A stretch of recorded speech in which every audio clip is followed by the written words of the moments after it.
Hey, what's going on? Welcome to the Doug Show. My name is Doug Cunnington, and today I'm going to talk about a little project that I'm making up for myself at the beginning of the year. It's not a resolution, but the timing just kind of worked out that way. I either started a little late or a little early, depending on how you think about it, which that hardly even makes sense. But basically, I got in my head that I want to do a little bit more reading. This was about a month ago. So at that time frame, it was, kind of middle of December or so, which I guess maybe people were thinking about their resolutions and stuff. But I think I talked about this a couple episodes ago. I really don't do resolutions. It's just sort of an arbitrary time frame. All through the year, I start and stop things. And sometimes I start things and realize, hey, I don't want to do it anymore. But anyway, in this case, I'm going to be reading a little bit more.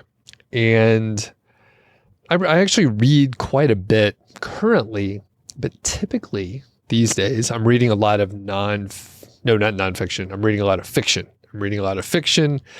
And I'll usually read like before bed.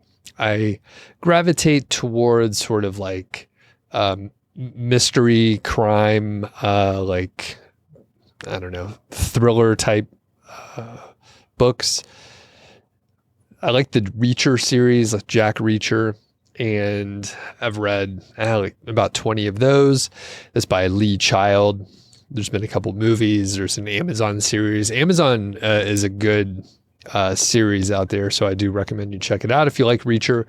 And I also read CJ Box, who has the Joe Pickett series. There's 20 plus books there, and it's set in Wyoming, sometimes in Yellowstone, out in the Mountain West. So that's a pretty fun one too. And there was a Paramount Plus TV series. Pretty good. I think it only lasted 2 seasons though. So anyway, I read a lot of fiction and have for the last decade or so. And the thing is, over the last few years, I haven't been reading as much nonfiction. Nonfiction used to be my favorite. I used to only read nonfiction. And the funny thing is I've still purchased books in the last few years. I just haven't been reading them, which is kind of silly. And the thing is, I didn't stop nonfiction altogether. I just really tapered back. So probably over the course of the last couple years, maybe I only read like 4 or 5 nonfiction books. And I have a lot of print ones. The thing is, I know sometimes I'll listen to the audiobook and I'll like it so much that I will buy the print book knowing that I'll check it out later, or I just like having the physical one. I have a pile of them. I'm going to tell you what I'm going to read coming up. But the other thing is I know if I like a specific author because maybe I like their podcast or they wrote a book before and I know I like their style. So there's a couple scenarios in that way. And I'll show you the books that I'm going to read, at least some of them. I think this is just a portion. I kind of want to do this for maybe the year. We'll see how it goes. The funny thing is I've been out of town a lot and, fun sort of weekend trips and stuff like that. And I'll always bring a book or two and I never fucking crack it open. It's pretty funny because I've done this again, like the last couple of years. I'll always bring a book with the intention, like thinking, hey, I'm going to have just some idle time to read. I don't. I'm always doing like some other thing or some adventure or something else. So anyway, I'm going to be reading a lot more. I just started over the last 3 or 4 days, so I'm still, eager about it, but I hope I'll be able to keep it up. So my sort of the ideal would be to read about 1 hour per day. Now, the thing is, I'm not going to be too strict. So some days, if I can only read for 5 or 10 minutes, that's fine. And some days, maybe it's going to be a long travel day or something like that. It'll be 0, and that's going to be okay. And my goal will be to not have too many zeros in general and hopefully never 2 in a row and just have the habit going. Now, the thing is, I do like reading, so it shouldn't be an issue. And to break the monotony here for a second, I'll show you the book that I'm reading right now. Charles Duhigg, SuperCommunicator. And this book came out about a year ago or so. And I was excited when it came out because I'm a big Charles Duhigg fan. And the thing is, I even pre-ordered it, and I pre-ordered it because I was on the email list. And so I have like a signed copy, which is kind of fun. But I haven't cracked it open. So I had this thing for a year, and I didn't even crack it open until recently. And in fact, it looks like I don't remember what I set on there, but there's like I put like a coffee stain on there, which is funny. So it's been around. In fact, I used it as a big fucking coaster for something, but it's fine. And I do like Charles Duhigg. Now, the cool thing, this SuperCommunicators book, it's already come in handy. So I started reading it just a couple days ago. And at the time that I'm recording this, it is January of 2025. And it's been very cold here in Colorado. This morning, it was like -4 degrees Fahrenheit or so. So very cold, quite cold. So I've been able to make good headway over the last couple of days because it's been cold enough where, I'm not walking the dog as much. I'm not doing stuff outside because it's that cold. So anyway, this book has come in handy already, even though I'm only like 120 pages in or so, because it does talk about communication. And one funny thing is I live in this neighborhood and there's an HOA. A lot of people fucking hate HOAs, and I'm one of them. I don't like HOAs. I don't even know if many people like them at all. Even people that are on like HOA boards, I don't think they even like it. It's just somehow they had a weak moment and they ran because nobody else would. But we have, I'll just tell you the story. We got a few minutes, so I'll tell you the story. In the neighborhood here, or close by the neighborhood, there's some land which is kind of outside the neighborhood, near the green space around the neighborhood, and there's a bunch of prairie dogs that live there. And there's a bunch of holes, and they run around and they squeak at each other. They're kind of fun. I like animals. And there is a desire to eradicate them. And I think I did a little more reading, and it's a little sad. I think they pump the holes full of carbon monoxide and they suffocate the little guys. So pretty dramatic. And the thing is, there's some people on the board, actually 4 out of the 5 people on the board want to get rid of them. And there's a bunch of residents, myself included, who are thinking, hey, are there other options? Like, what can we please get all the information? Why do you want them gone? Is there a health risk? They say if the prairie dogs migrate into people's yards, there's a chance of a lawsuit. And I'm like, what the fuck? Like if an animal, a wild animal, lives nearby and then goes into people's yards, the board could be sued. It didn't make sense. So I was asking a couple questions about precedent. Anyway, there's a feud, right? There's people in the Facebook group, which is not the way the board is managed, by the way. It's just like, that's the easiest way for a lot of people to communicate.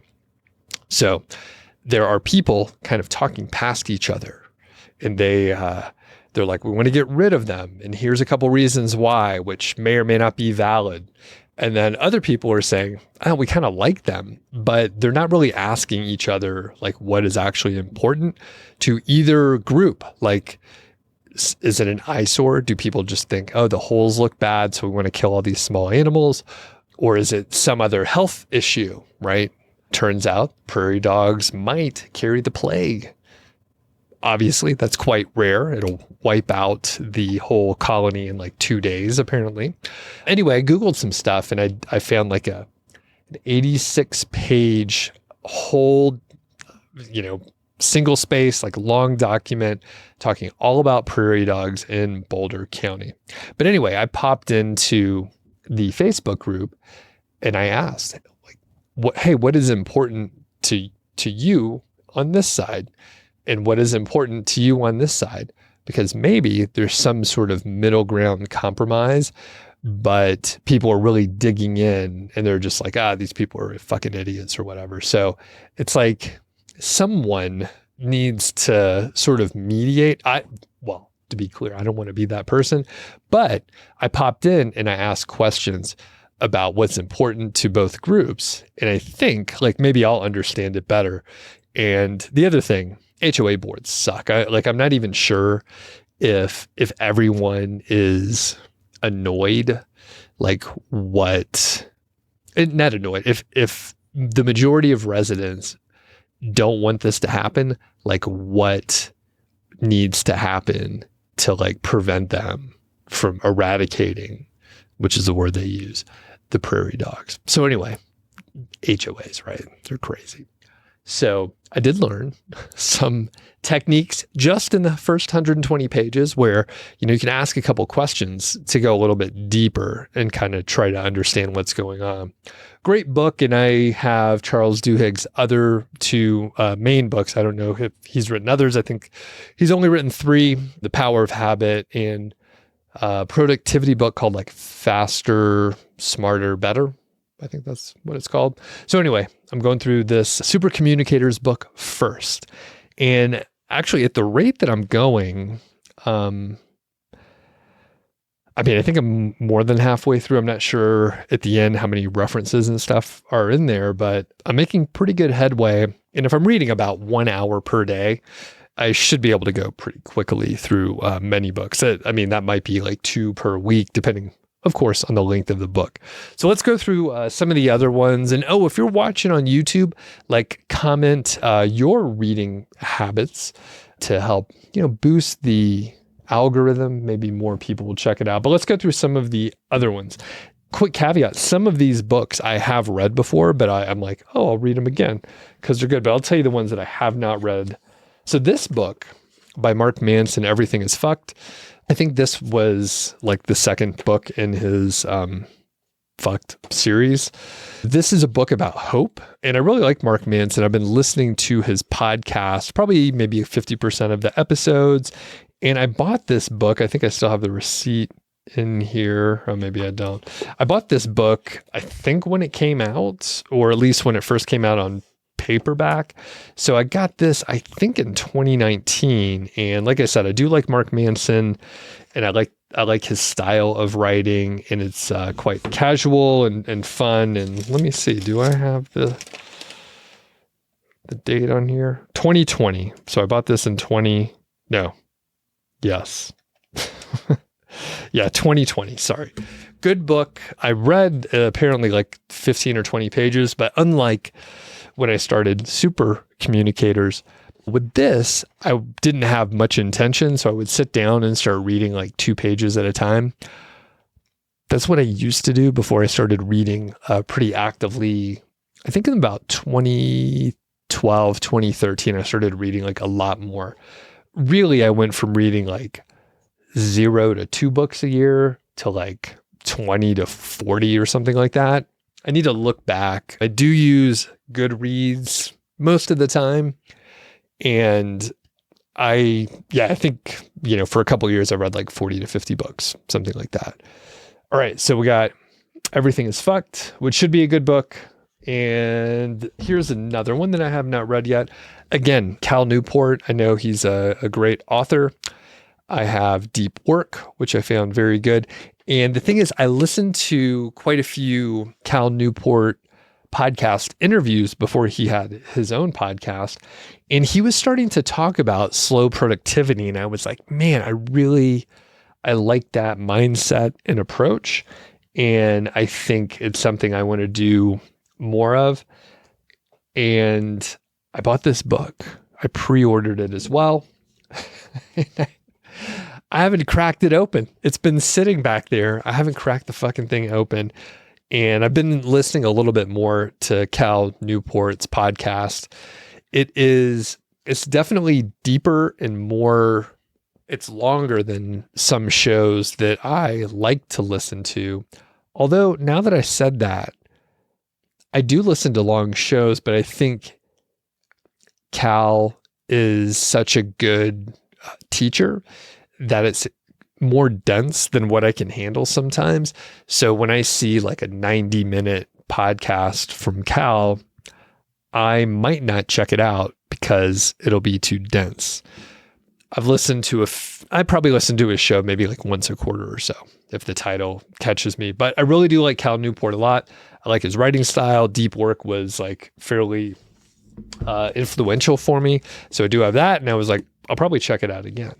Now I'll take a quick little detour again because I recently watched a YouTube video that talked about like being able to focus. And I think it was pretty focused on reading and being able to read a book specifically, like these books that I'm showing you here. It improves your ability to focus and not get distracted. Now, I think I'm lucky. I guess there's advantages and disadvantages to being able to focus versus ADHD.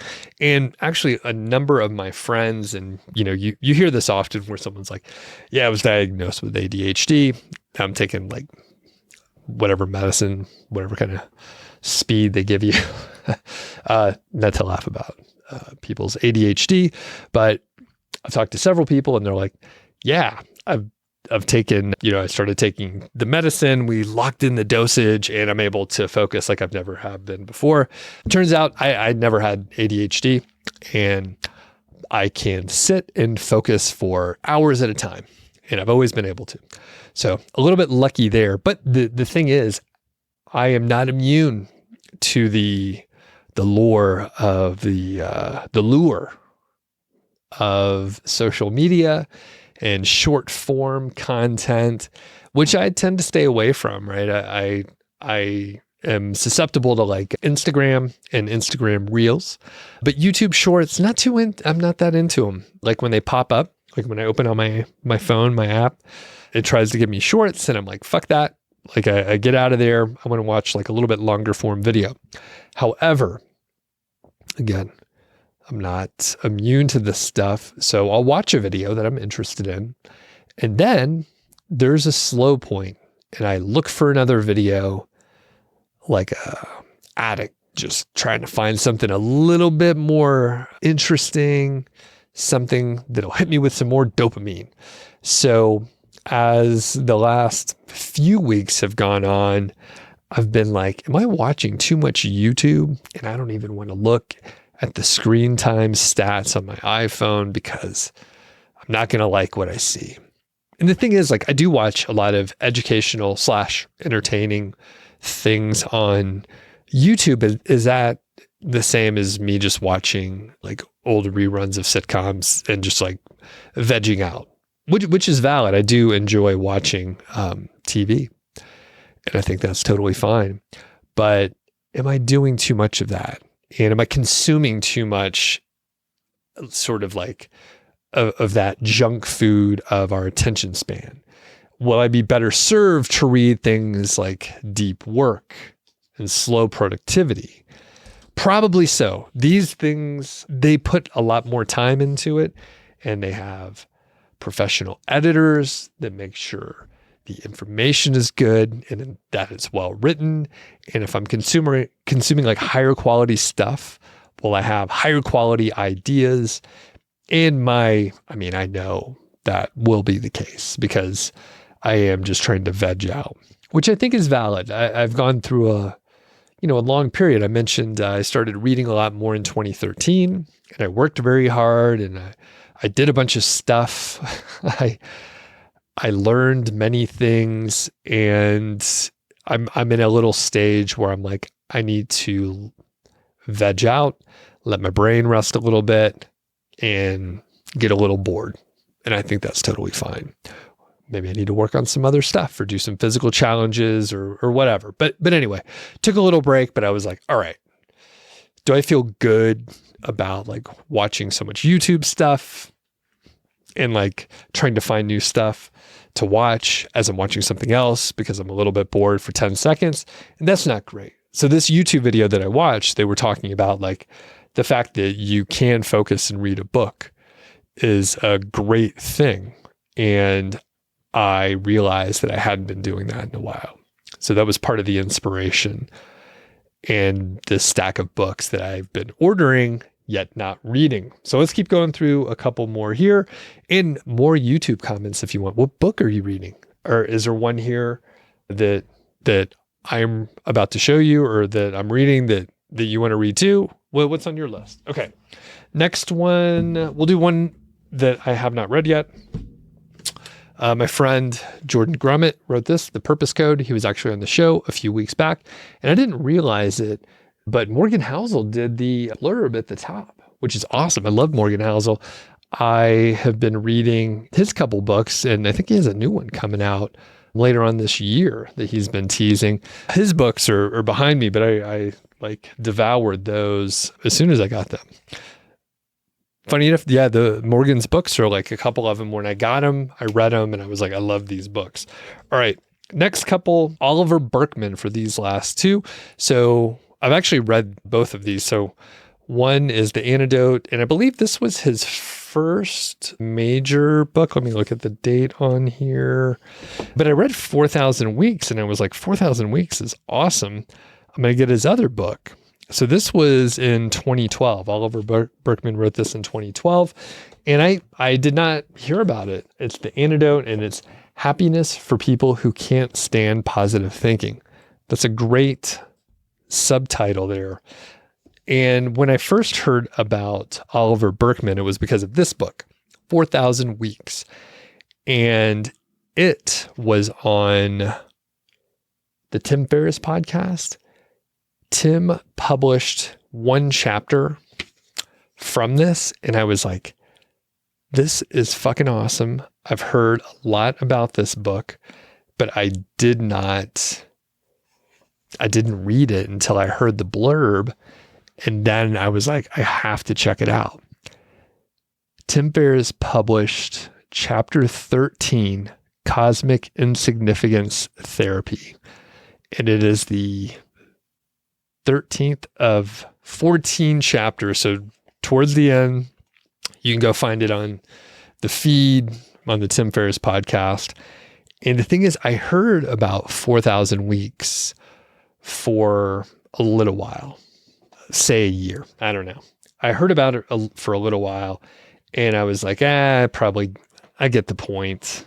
I don't really need to check it out. But when I heard the chapter, I was like, this is pretty good. I have to read that. This was published in 2021. And the other book that I heard around the same time is Die with Zero. Another great book. I actually don't have the print copy of that. I keep meaning to order it. But that's another book. I think 4,000 Weeks and Die with Zero. Read those two together. And for about, I want to say like maybe it was only a year. It was only a year. I heard several people mention those two books, and they were a couple friends, a couple of big podcasters mentioned those books being extremely influential. They read them both. I had a profound impact on their life. Same deal for me. And I don't think my wife has read 4,000 Weeks, but she read Die with Zero, and that was instrumental in her retiring in the last year here. So that's my overall thing. I'm going to be attempting to read about at least 1 hour per day. Most days, like I said, I'm not going to be too strict. And some days, for whatever reason, I'm going to be like, I don't feel like reading this much, or the schedule doesn't allow for some reason, although I control my schedule, so there's no reason for that to happen. But the thing is, just don't miss too many days. Really, as long as I read just a few minutes, like that satisfies it. And one thing I mentioned on a recent live stream is like, I had this kind of idea to do this reading. And I was like, I want to make sure that I sort of capture something. And I mentioned like potentially writing one paragraph or so, or at least a few sentences about what I read that day. And I'm not sure. So I haven't done that so far.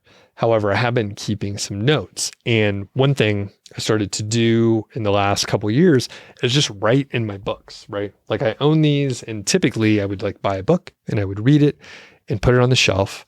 and it looks brand new. Like no one touched it ever. And I was like, I could take notes in the book. Maybe I'm sure I heard a couple of people talk about like taking notes. And so what I started to do is just write in the books, write in the margins, underline stuff, make notes. And, it doesn't have to be much, but if I just see like something that seems a little interesting, I think you could see the underline stuff if you're watching on YouTube. And sometimes I'll make like some longer notes and stuff. So maybe what I'll do is like when I finish a book to maybe like write a paragraph or a page or whatever, just a little summary of the book or the biggest takeaways. The other thing when you put notes in, and I have done this on some books where I'll put notes in, and then at the end of the book, I'll create my own index. And that way, if I'm ever like, oh yeah, what did I like in this book? Although to be fair, I've never gone back and actually referenced it. I think I would write some stuff in there, and then I know where to go for things. So I didn't do it for this whole book, but you could see here, if it will focus, that I have some notes handwritten, and it's just like in the very back. And in most books, they'll have like one or two. This actually has like 3 blank pages in here. So like you can make a full index or write whatever you want in there. And a lot of times there's like a page up front too, or a couple pages up front. Yeah, this one has like 3 up front. It's your book, right? You could write all through it if you want and keep your notes in there. That way you're not going to lose them. And there was a time where I was like, okay, I'm going to read and I'm going to write quotes in a little notebook. And I did that for like one day and then never went back to look at it. And then if I'm thinking, hey, I pick up the book and I'm like, oh yeah, I kept notes. It will be some sort of a treasure hunt to try to find where the notebook is with the notes from that book. So putting them directly in the book seems like a great idea. And like I said, I used to treat my books as like a museum piece or whatever. Like I wouldn't fold pages. I like would keep it very pristine for like no reason. But I could beat the thing up and tape the cover up and draw on it or do whatever I want. And if that makes it more interesting or memorable to read the book, then that's a good thing. So that's the goal. And I think, it's one of these where I'm going to be able to stick with it because it's something I like to do. And I mean, I'm learning and entertained by reading these books. And it does improve the focus. And I do think that is important. And when I'm looking at like the alternatives, if I'm like, oh, I could scroll for an hour or reading is probably a better choice.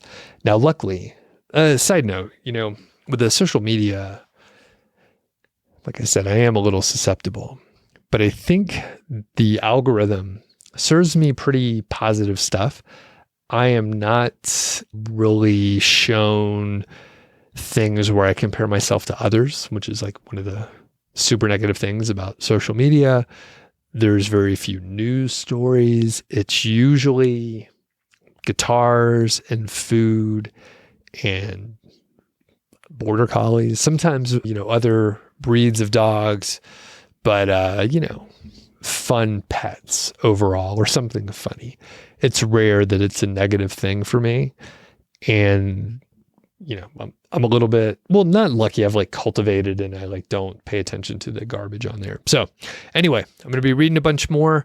Quick note, if you're not on the email list, we'll put a link in the description so you could check it out. And I'll put a list of the books that I mentioned and a couple others that I didn't mention that I will be reading that I have, and they were in another room or something like that. So, all right, have a good one. We'll catch you on the next episode here. And all right, that's it, I guess.